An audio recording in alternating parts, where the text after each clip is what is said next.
gray-headed turkeys came hustling and kicking through the leaves, but no one heard any of this, no one at all.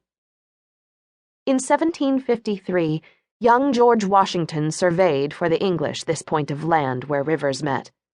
To see the forest-blurred lay of the land, he rode his horse to a ridgetop and climbed a tree. He judged it would make a good spot for a fort, and an English fort it became, and a depot for Indian traders to the Ohio country, and later a French fort and way station to New Orleans. But it would be another 10 years before any settlers lived there on that land where the rivers met, lived to draw in the flowery scent of June rhododendrons with every breath. It would be another 10 years before, for the first time on earth, tall men and women lay exhausted in their cabins, sleeping in the sweetness, worn out from planting corn. In 1955, when I was 10, my father's reading went to his head. My father's reading during that time, and for many years before and after, consisted for the most part of Life on the Mississippi. He was a young executive in the old family firm, American Standard. Sometimes he traveled alone on business. Traveling, he checked into a hotel, found a bookstore, and chose for the night's reading, after what I fancy to have been long deliberation, yet another copy of Life on the Mississippi. He brought all these books home. There were dozens of copies of Life on the Mississippi on the living room shelves. From time to time, I read one. Down the Mississippi hazarded the Cub riverboat pilot, down the Mississippi from St. Louis to New Orleans. His chief, the pilot Mr. Bixby, taught him how to lay the boat in her marks and dart between points. He learned to pick a way fastidiously inside a certain snag and outside a shifting shoal in the black dark. He learned to clamber down a memorized channel in his head. On tricky crossings, the leadsman sang out the soundings, so familiar I seemed to have heard them the length of my life.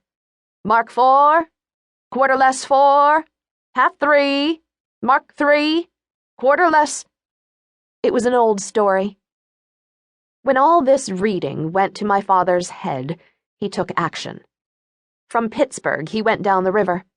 Although no one else that our family knew kept a boat on the Allegheny River, our father did, and now he was going all the way with it.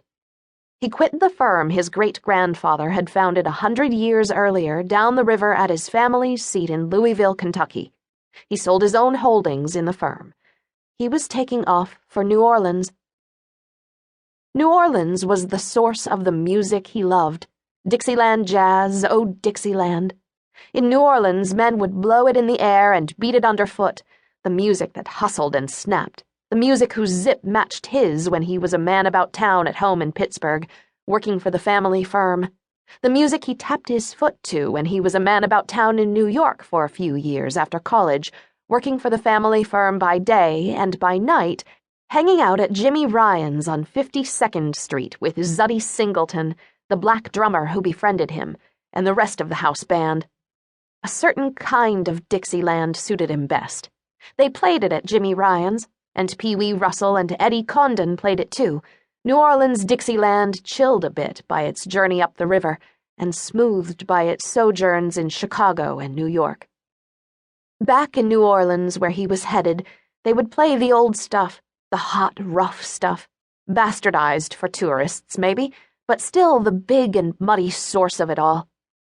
Back in New Orleans, where he was headed, the music would smell like the river itself, maybe. Like a thicker, older version of the Allegheny River at Pittsburgh, where he heard the music beat in the roar of his boat's inboard motor.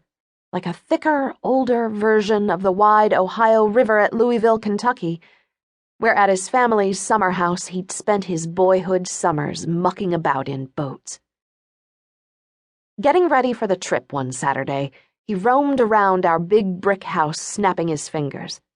He had put a record on, Sharky Bonanno, Lil Liza Jane. I was reading Robert Louis Stevenson on the sun porch, Kidnapped. I looked up from my book and saw him outside.